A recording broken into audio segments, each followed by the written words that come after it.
اور یہ بھی ذہن میں رکھیے گا کسی نبی کے جانے کے بعد اس کے اوصیاء یا اس کے حواریین کی تعداد 12 سے زیادہ نہیں ہوئی۔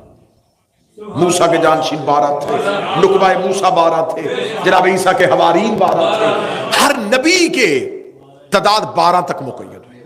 مشکات، ترمذی، جتنی حدیث کی کتابیں چاہو، سب نے اس حدیث کو سند کے ساتھ لکھا ہے کہ رسول نے کہا میرے بعد 12 خلفاء ہوں گے۔ اب ہمارے پاس تو 12 آئمہ کی صورت میں موجود تھے، انہوں نے کہا نہیں، یہ 12 آئمہ نہیں، انہوں نے کہا کہ شرح فقہ اکبر سب سے معتبر کتاب ہے ان کی، اس شرح فقہ اکبر میں جو 12 خلیفہ لکھے ہیں اس کے 6 نمبر پہ یزید کا نام لکھا ہوا ہے،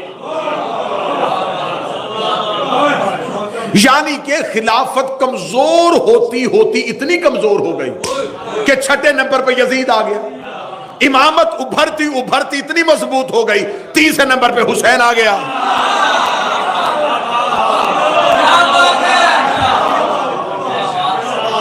اب وہ جس نے مکہ کی پہاڑیوں پہ 2 بزرگ کھڑے تھے،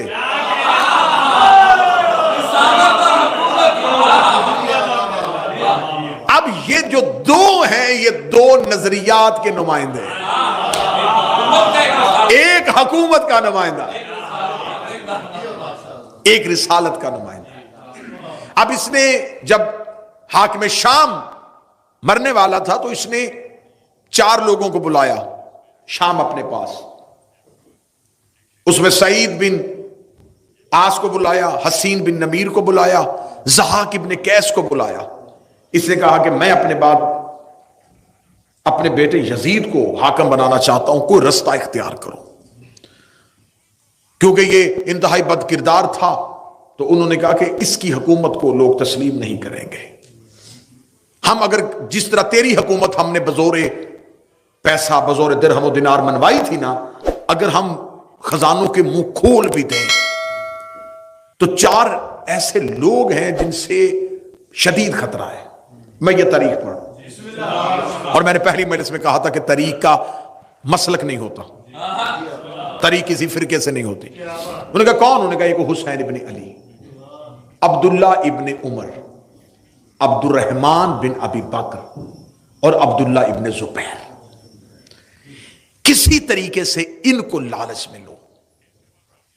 یہ اپنی زندگی میں حاکم شام مکہ پہنچا حج کے دنوں میں، تو اس نے 4 افراد کے ساتھ علیحدہ علیحدہ ملاقات کی۔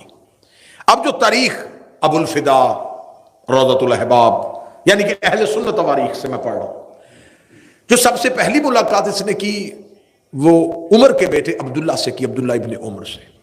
اس نے کہا کہ اگر میں اپنے بعد یزید کو خلیفہ بناؤں تو اسے کیسا دیکھتا ہے، تو اس کی خلافت کے بارے میں کیا خیال رکھتا ہے؟ ان کا آگے سے جواب یہ تھا، دیکھ مجھے تو حکومتوں کے ساتھ کوئی لینا دینا نہیں، میں گوشہ نشین آدمی ہوں، اگر سب نے تسلیم کیا تو میں بھی کر لوں۔ یہ ان کا جواب تھا، کیونکہ انہوں نے اس ایک اصول پہ خلافتیں بنتی دیکھی تھی،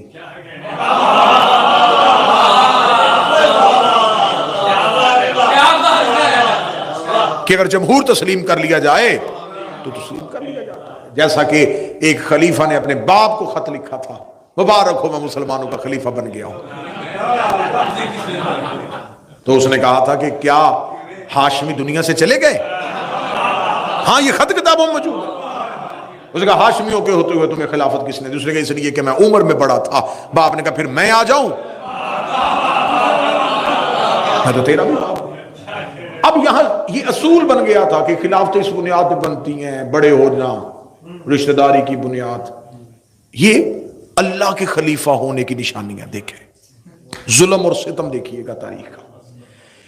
عبداللہ ابن عمر نے یہ جواب دے دیا، اس نے کہا ٹھیک ہے۔ اس نے عبد الرحمن بن ابی بکر کو بلایا، اس نے سخت الفاظ میں مذمت کی، اس کا اس کے ساتھ جھگڑا ہوا، اور نبی کی بیوی نے جب اپنے بھائی کو اس کے ہاتھوں مار کھاتے ہوئے دیکھا تو وہ آئیں اور اس کو بچا کے لے گئی، اور اس نے کہا کہ تو نے میرا پہلے ایک بھائی محمد قتل کروا دیا ہے، اب تو اس کے پیچھے کیوں پڑ گیا؟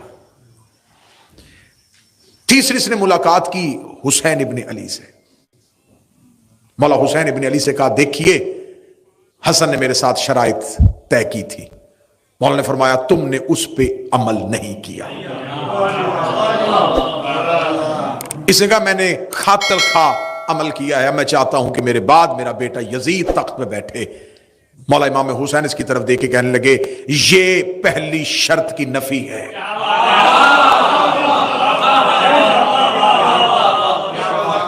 اللہ کی زمین پہ ہمارے ہوتے ہوئے کسی کو حاکم مسلط کرنا یہ کفر ہے۔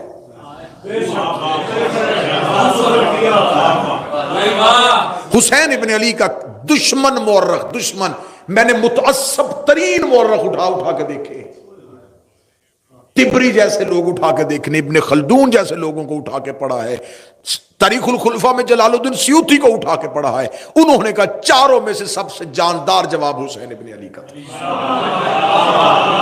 جس میں دم تھا نا وہ جواب حسین ابن علی۔ آخر میں اس نے عبداللہ ابن زبیر کو بلایا، اس نے کہا تو کیا چاہتا ہے؟ اس نے کہا دیکھ میں تجھے 3 رستے دیتا ہوں، تینوں میں سے جس مرضی رستے کو انتخاب کر۔ اس نے کہا کون سا؟ اس نے کہا پہلا رستہ، کسی کو بھی بنا کے نہ جا، نامزد نہ کرنا، جیسے تو نے طاقت کے زور پہ خلافت لے لی تھی اسے کہنا طاقت کے زور پہ خلیفہ بن جائے، تو نامزد نہ کرنا۔ یا دوسرا کام یہ کر، دوسرا کام جس طرح پہلے خلیفہ نے کیا تھا، تو کوئی کمیٹی بنا دے جس میں اپنے ہی افراد رکھ لے اور ان کو کہہ دے نا کہ وہ اسے طے کر لیں، یہ گناہ تو اپنے سر نہ لے۔ اس نے جتنے بھی رستے دیے اس نے کہا مجھے ان میں سے کوئی بھی رستہ نہیں چاہیے۔ یہ سیخ پا ہو گیا اور سیخ پا ہو کے یہ واپس چلا گیا۔ جب یہ واپس چلا گیا اور پھر اس کی جو موت واقعہ ہوئی ہے، کتابیں کہتی ہیں کہ یہ کنویں سے پانی لینے کے لیے، گھر کے اندر جو کنواں تھا وہاں سے پانی لینے کے لیے، تو کنویں کے اندر سے گیس نما چیز نکلی جس نے اس کے پورے چہرے کو جھلسا دیا۔ پھر اس کے بعد جتنی دیر زندہ رہا لوگوں کے سامنے نہیں آتا تھا، اور اہل سنت کتابیں کہتی ہیں کہ یہ اپنے کمرے میں کہتا تھا کاش میں نے حجر بن عدی کا قتل نہ کیا ہوتا، کاش میں نے مال کے اشتر کو نہ مروایا ہوتا، کیونکہ حجر بن عدی وہ علی کا نوکر ہے جس کا تقوی عرب میں مشہور تھا اور ایمان کی اس بلندی پہ تھا۔ جب اس نے اس کے بیٹوں سمیت اس کو گرفتار کروایا اور قتل کروانے کے لیے جلاد کو تلوار دی تو حجر بن عدی سے کہا کوئی وصیت؟ کہنے لگا میرے سامنے میرے بیٹوں کو قتل کر۔ اس نے کہا کیسا باپ ہے آنکھوں کے سامنے بیٹے مروا رہا ہے؟ اس نے کہا اس لیے قتل کروا رہا ہوں کہیں میرا قتل ہوتا دیکھ کے علی کو چھوڑ نہ دے، اگر انہوں نے میرے بعد علی کو چھوڑ دیا میں علی کو کیا منہ دکھاؤں، بہتر یہ ہے انہیں پہلے مار تاکہ میں نسل کی وجہ سے شرمندہ نہ ہو سکوں۔ ایک پوری مجلس چاہیے حجر بن عدی کے عنوان پہ، کیسے کیسے علی کے باوفا نوکر تھے، اور اس حجر بن عدی کے قتل کی وجہ سے کہ رسول کی بیوی بھی ملامت کرتی تھی اور بددعائیں دیتی تھی کہ تو نے حجر کو قتل نہ کیا ہوتا۔ اتنا پرہیزگار تھا کہ علی کا دشمن بھی اسے اچھا سمجھتا تھا۔ اس نے کہا میں حجر کا قتل نہ کیا ہوتا، کاش میں نے مال کے اشتر کو زہر نہ دلوایا ہوتا۔ جب مال کے اشتر مصر کے گورنر بننے کے لیے جا رہے تھے تو اس نے رستے میں اپنے ایک شخص کو خریدا تھا اور اسے مال کے اشتر کا میزبان بنا کے شہد میں زہر ملا کے مال کے اشتر کو دے دیا تھا۔ اب اس کی موت واقع ہو جاتی ہے، جب موت واقع ہو جاتی ہے تو باپ کے بنائے ہوئے منصوبے کے تحت، اور جب یہ مرتا ہے تو بیٹا اس وقت گھر میں نہیں ہوتا، یہ شکار پہ گیا ہوتا ہے۔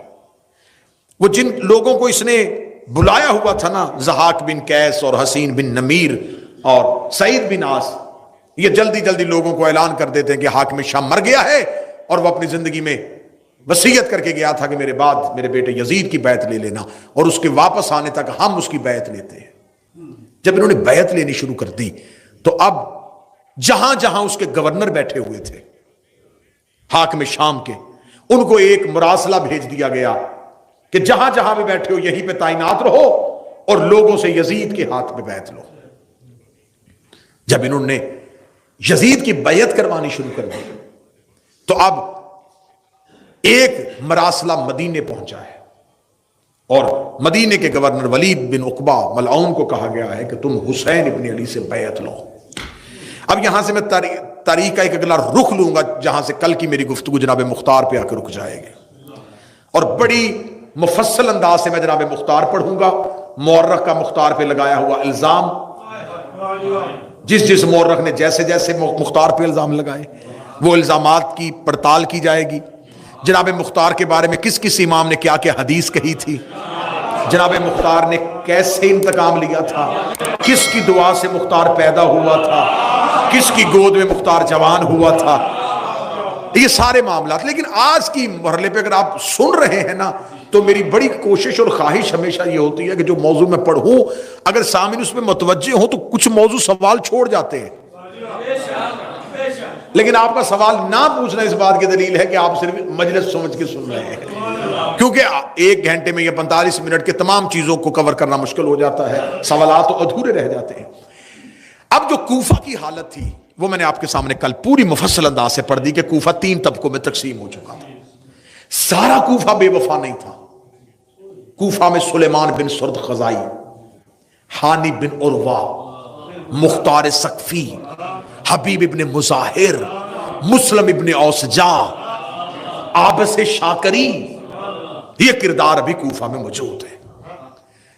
اب کوفے کا جو گورنر ہے وہ نعمان بن بشیر ہے اور انتہائی کمزور آدمی ہے، بس اپنی رٹ منوا نہیں سک رہا، لیکن ہے یہ معاویہ کا بھیجا ہوا، یہ اس کا والی ہے.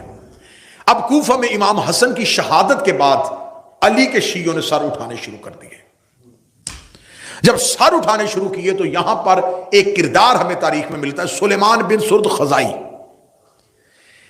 یہ 90 سال کے بزرگ ہیں، یہ جمل میں اور صفین میں مولا علی کے ساتھ رہے، مولا علی کے لشکر میں بھی شامل تھے.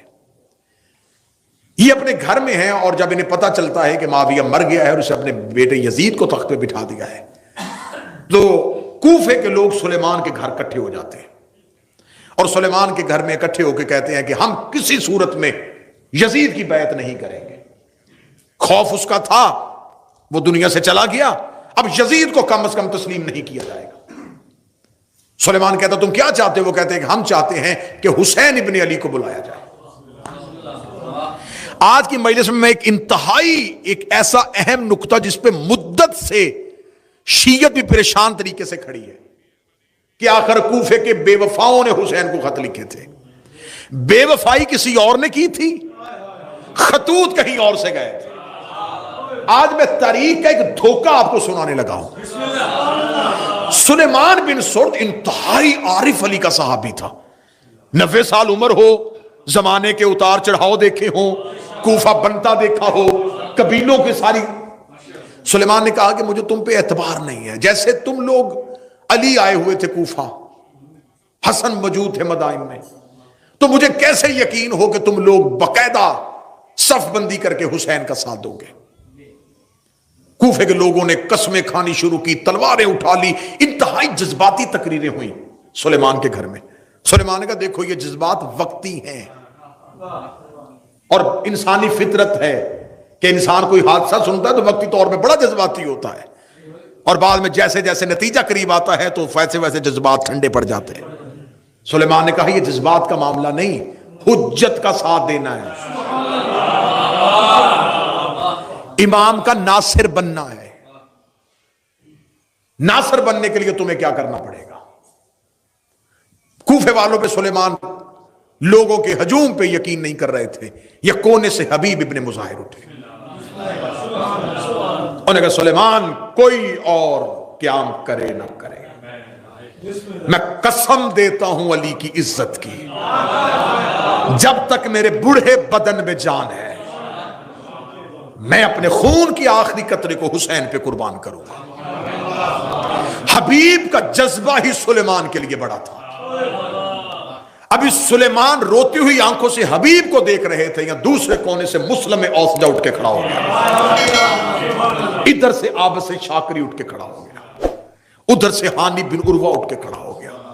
جب یہ مجاہدین اٹھ کے کھڑے ہوئے ہیں نا، اب سلیمان کو حوصلہ ہو گیا کہ یہ وہ لوگ ہیں جو ساتھ نہیں چھوڑیں گے. اس نے باقی افراد کو کہا تم جاؤ. ان لوگوں کو اکٹھا کیا. تاریخ کہتی وہ جو لوگ اکٹھے کیے وہ 150 تھے. بڑی توجہ سے گفتگو سنیے. 150 لوگوں سے سلیمان نے کہا ایک ایک بندہ اپنا خط لکھو. حسین ابن علی کے نام، اور علیحدہ علیحدہ خط لکھو۔ ایک تاریخ کہتی ہے کہ 150 نے علیحدہ علیحدہ خط لکھے، اور کچھ مورخین کہتے ہیں ایک ہی خط میں 150 نے 10 خط کیے۔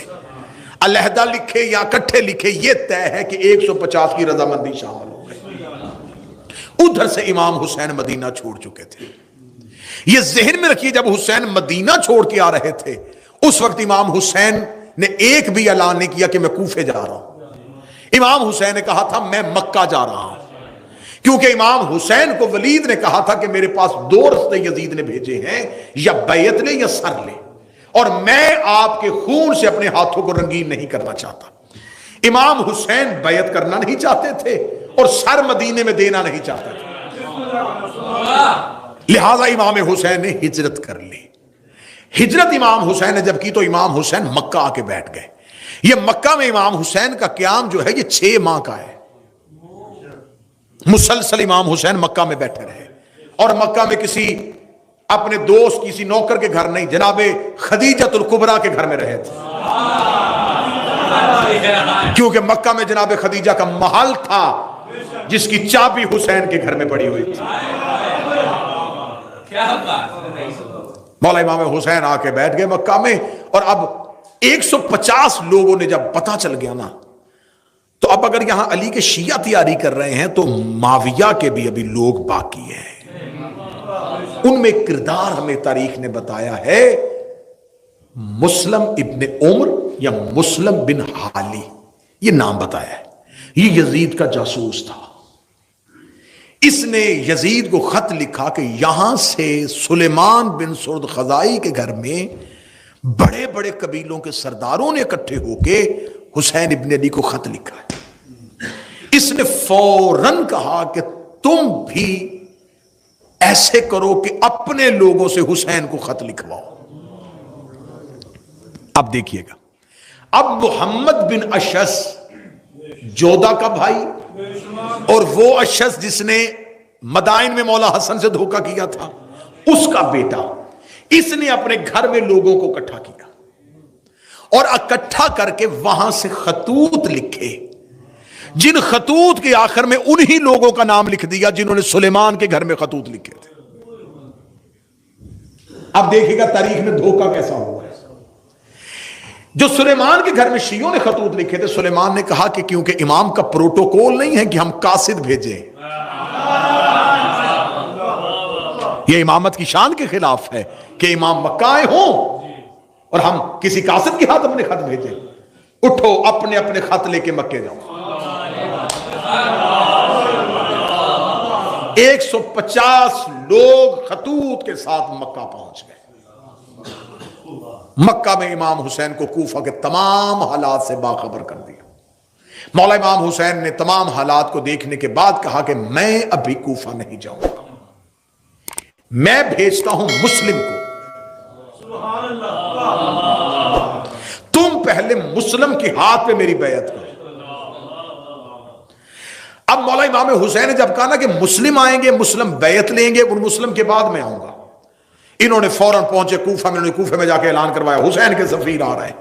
اب علی کے نوکروں نے تیاری کرنی شروع کر دی ہے، ادھر علی کا لشکر تیار ہو رہا ہے، علی کے محب تیار ہو رہے ہیں، حسین کے ساتھی تیار ہو رہے ہیں۔ جب مولا مسلم کوفہ پہنچتے ہیں تو جناب مختار جو تھے یہ مدائن میں تھے، لیکن ان کا گھر کوفہ میں تھا۔ بور تو نہیں ہو رہے آپ؟ یہ کوفہ میں تھے۔ جناب مختار کو جب مسلم کی خبر پہنچتی ہے کہ جناب مسلم آ رہے ہیں، تو جناب مختار فوراً مدائن سے کوفہ پہنچ جاتے ہیں، اور کوفہ شہر کے باہر آ کے جناب مسلم کا استقبال کرتے ہیں۔ جناب مسلم کو لے جا کے جناب مختار پہلا پڑاؤ، پہلے مہمان کوفہ میں جناب مسلم جناب مختار کے گھر بنتے ہیں۔ اب یہاں پہ آپ کو ایک سوال بہت ستائے گا، وہ سوال کا جواب میں کوشش پوری کر رہا ہوں کیونکہ نیلسن مجلس کے لیے جانا ہے، تو ورنہ میں مجلس کو طویل کرنا چاہتا تھا، لیکن آپ جو رک جائے گی وہ کل۔ ایک سوال جو بنتا ہے کہ جب جناب مسلم کوفے میں تنہا تھے تو یہ جو لوگ تھے یہ کہاں تھے؟ جب جناب مسلم بے یارو مددگار کوفہ میں رہ گئے تو مختار کہاں تھے؟ مسلم بن اوسجہ کہاں گیا؟ عابس شاکری کہاں گیا؟ حبیب بن مظاہر کہاں گیا؟ یہ سوال ابھرے گا کہ جن لوگوں نے قسمیں کھائی تھی پھر جناب مسلم کی نصرت کے لیے کیوں نہیں تھے؟ یہ ایک ایسی وجہ تھی، ایک ایسا راز تھا جس کا مورخ نے فائدہ اٹھا کے حسین کے ہر ساتھی کو بے وفا قرار دے دیا اور یہ کہہ دیا سارا کوفہ پھر گیا تھا، سب نے ہی دھوکہ کر لیا تھا، اور آج تک ہمارے گلے پہ ایک الزام لٹکایا جا رہا ہے حسین کے قاتل شیعہ ہیں۔ مورخ نے بہت باریک بینی سے کام لیا ہے کہ قتل حسین کوفہ کے شیعوں کے کھاتے ڈالا جائے، اور اسی باریک بینی کے لیے معاویہ یزید نے کہا تھا اپنے لوگوں سے حسین کے نوکروں کے نام پہ خط لکھواؤ، کہ بلواؤ حسین کو نوکروں کے نام پہ، پھر آگے ہمارا لشکر ہوگا وہ حسین کو قتل کر دیں گے، طریق سے لکھوا دیں گے نہ ہم نے بلایا تھا نہ ہم جانتے تھے، وہ تو اپنے شیعوں کے کہنے پہ آئے تھے، جیسے شیعوں نے علی کے ساتھ علی کے لشکر میں بے وفائی کر دی تھی، حسن کے ساتھ کر دی تھی، انہی نے تو حسین مار دیا، لیکن وہ کیا جانتے تھے کہ آگے حسین جیسا امام ہے۔ انہوں نے جناب مسلم بن عقیل کو بھیجا، بات یہیں تک آج کی حد تک رک جائے گی، اور کل یہاں سے ہم نیا موڑ لیں گے وہ کہاں تھے اور انہوں نے قیام کیوں نہ کیا، اور جناب مسلم بن عقیل جب کوفہ میں رک گئے تو کوفہ میں اس کے راز کیا تھے، اور یہیں سے کل سے گفتگو تو میں موضوع کر کے آتا ہوں۔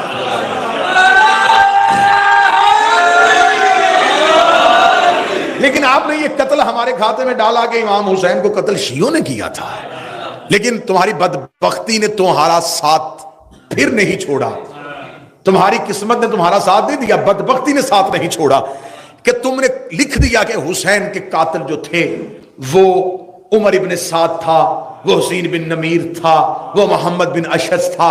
جب تم نے نام لکھ دیے تو اب بتانا تو پڑے گا نا کہ عمر ابن سعد کس کا بیٹا تھا؟ یہ سعد بن ابی وقاص کا بیٹا تھا، وہ سعد بن ابی وقاص جسے آپ نے اشرا مبشرہ میں شامل کیا ہے۔ امام حسین کے قاتلوں میں محمد بن اشعث کھڑا ہے، آپ کو بتانا پڑے گا یہ پہلے خلیفہ کا بھانجا ہے۔ قاتلوں کے شجرے ہم تمہارے گھر سے نکالیں گے۔ جس نے حکم دیا وہ معاویہ کا بیٹا، جو لشکر لے کے گیا، اور جس نے سب سے زیادہ ملعونیت کی تھی ابن زیاد ملعون نے۔ میں بڑی ایک جلدی میں نے کہا کہ پہلی مجلس میں کہا تھا کہ ان کے کردار اتنے گندے ہوں گے کہ مجھے منبر کا ادب ملحوظ خاطر رہے گا کہ میں کیسے پڑھوں۔ جو زیاد جس کا یہ بیٹا ہے نا، عبید اللہ اس کا نام ہے، اس کو ابن زیاد کے نام سے مشہور جان بوجھ کے کیا گیا تھا۔ یہ جو زیاد ہے نا، زیاد باپ کے نام سے مشہور نہیں تھا، اس کو زیاد ابن سمیہ کہتے تھے ماں کے نام سے، کیونکہ باپ کے نام کا کسی کو نہیں پتا تھا۔ یہ تاریخی حقائق ہیں، باپ کے نام کا کسی کو نہیں پتا تھا، ماں کے نام سے عرب میں مشہور کر دیا گیا تھا، بڑا ملعون۔ اور یہ بات ذہن میں رکھیے گا، امام کا قاتل حرامی ضرور ہوتا ہے،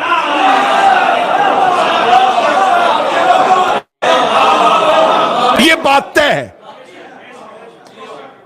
معصوم کا قاتل حلالی نہیں ہو سکتا۔ یہ ماں کے نام سے مشہور تھا انتہائی بد فطرت، بد خصلت، بد کردار، بد مزاج۔ آخر حاکم شام کو کسی نے بتایا تھا کہ تو نے عمر بن عاص جیسے بندے کٹھے کیے ہوئے ہیں، اگر تو زیاد کو بلا لینا تو وہ تیرا پورا ساتھ دے گا، لیکن وہ اپنی اکڑ میں تھا، وہ حاکم شام کو ماننے کے لیے تیار نہیں تھا۔ اس نے مغیرہ ابن شعبہ کو یہ سازش دے کے بھیجا، اس نے کہا تو زیاد کو تیار کر کے کسی طریقے سے میرے پاس لے کے آ۔ جب اس نے زیاد کو لے کے آیا کہ تجھے حاکم شام ملنا چاہتا ہے، اس نے اپنے دربار میں بڑی تقریب کا انعقاد کیا۔ لوگوں نے کہا آج کیوں؟ کہنے لگا آج میرا ایک بچھڑا ہوا بھائی مل گیا۔ جب یہ دربار میں پہنچا تو لوگوں نے کہا کہ تو حاکم شام کا بھائی ہے؟ اس نے کہا نہیں، میں تو اس کا بھائی نہیں۔ اس نے 4 لوگوں سے دربار میں گواہی لی کہ اس کا باپ میرا باپ ہے، اور یہ تاریخی حقائق ہے، میں نے آپ کے سامنے پہلے۔ اور اس نے مغیرہ ابن شعبہ کو کاندھا مار کے کہا تھا کہ تم مجھے یہاں گالیاں دلوانے کے لیے لے کے آیا تھا۔ کہ یہ گالی ہے نا کہ بھرے دربار میں یہ کہہ رہا ہے، اور اس نے 4 لوگوں سے قرآن پہ قسم دلوائی. اور وہ بات آپ کبھی ممبر کے علاوہ مجھ سے پوچھ لیجئے گا، میں پورا آپ کو واقعہ سنا دوں گا کہ انہوں نے کس انداز میں گواہی دی اور اس کو کس طرح اس کے ساتھ بھائی کے رشتے سے جوڑا، اور انہوں نے تسلیم کر لیا کہ میرا بھائی ہے. تو قاتل حسین تو تمہارے بھائی تھے، تو اگر تم نے ہمارے کھاتے میں ڈال دیا ہے تو پھر ہم لعنت کریں، تمہیں تکلیف کیا ہے؟